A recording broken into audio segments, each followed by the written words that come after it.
So you wrote a series of good tweets about consciousness and panpsychism. So let's break it down. First, you say, I suspect the experience that leads to the panpsychism syndrome of some philosophers and other consciousness enthusiasts represents the realization that we don't end at the self, but share a resonant universe representation with every other observer coupled to the same universe. This actually eventually leads us to a lot of interesting questions about AI and AGI, but let's start with this representation. What is this resonant universe representation? And what do you think? Do we share such a representation? The neuroscientist Grossberg has come up with a cognitive architecture that he calls the adaptive resonance theory. And his perspective is that our neurons can be understood as oscillators that are resonating with each other and with outside phenomena. So the coarse-grained model of the universe that we're building, in some sense, is a resonance with objects and outside of us in the world. So basically, we take up patterns that of the universe that we are coupled with, and our brain is not so much understood as circuitry, even though this perspective is valid, but it's almost an ether in which the individual neurons are passing on chemoelectrical signals or arbitrary signals across all modalities that can be transmitted between cells, stimulate each other in this way, and produce patterns that they modulate while passing them on. And this speed of signal progression in the brain is roughly at the speed of sound, incidentally, because the time that it takes for the signals to hop from cell to cell, which means it's relatively slow with respect to the world. It takes an appreciable fraction of a second for a signal to go through the entire neocortex, something like a few hundred milliseconds. And so there's a lot of stuff happening in that time where the signal is passing through your brain, including in the brain itself. So nothing in the brain is assuming that stuff happens simultaneously. Everything in the brain is working in a paradigm where the world has already moved on when you are ready to do the next thing to your signal, including the signal processing system itself. It's quite a different paradigm than the one in our digital computers, where we currently assume that your GPU or CPU is pretty much globally in the same state.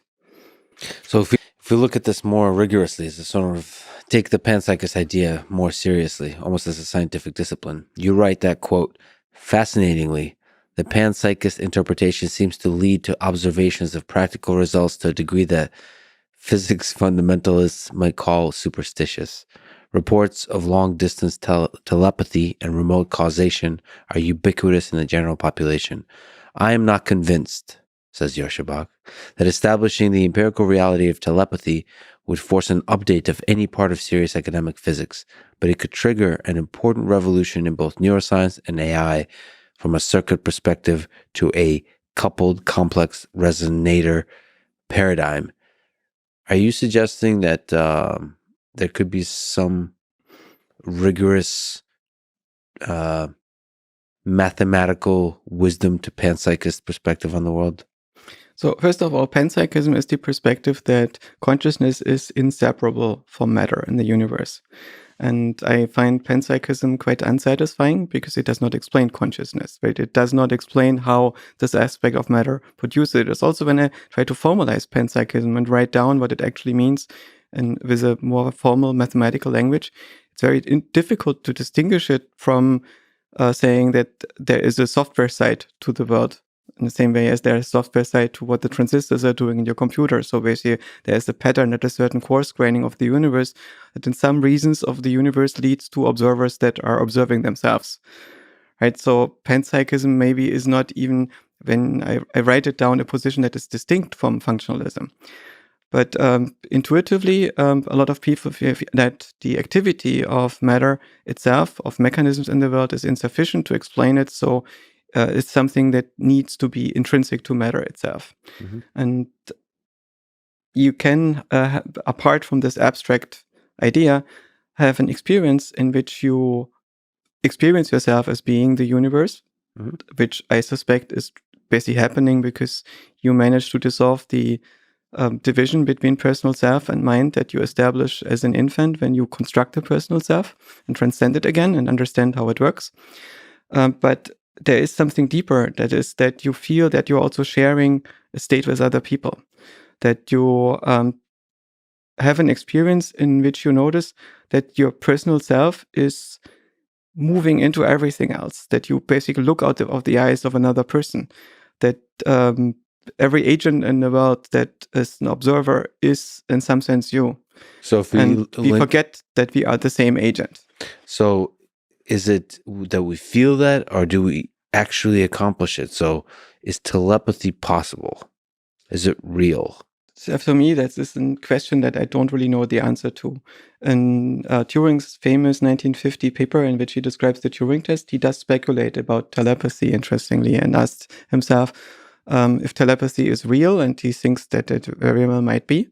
What it would be the implication for AI systems that try to be intelligent, because he didn't see a mechanism by which a computer program would become telepathic. And I suspect if telepathy would exist, or if all the reports that you get from people when you ask the normal person on the street, I find that very often they say, I have experiences with telepathy. The scientists might not be interested in this and might not have a theory about this, but I have difficulty explaining it away. And so you could say maybe this is a superstition, or maybe it's a false memory, or maybe it's a little bit of psychosis, who knows?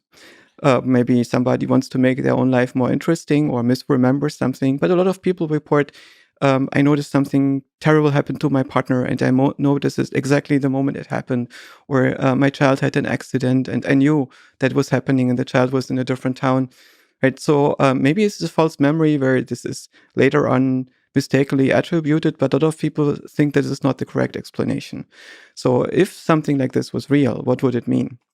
It probably would mean that either your body is an antenna that is sending information over all sorts of channels, like maybe just electromagnetic radio signals that you're sending over long distances, and you get attuned to another person that you spend enough time with to get a few bits out of the ether to figure out what this person is doing.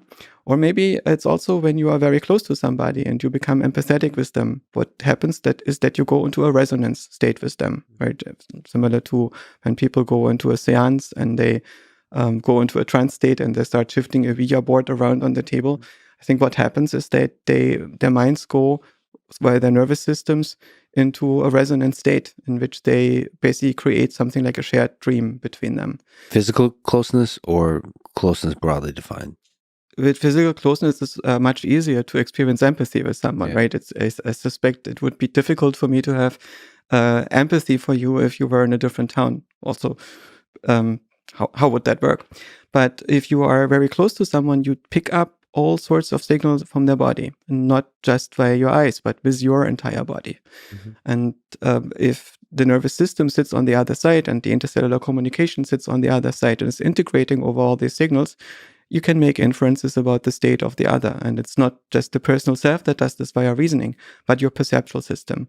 And what basically happens is that your representations are directly interacting. It's the physical resonant models of the universe that exist in your nervous system and in your body might go into resonance with others and start sharing some of their states. So you basically being next to somebody, you pick up some of their vibes and feel without looking at them what they're feeling in this moment.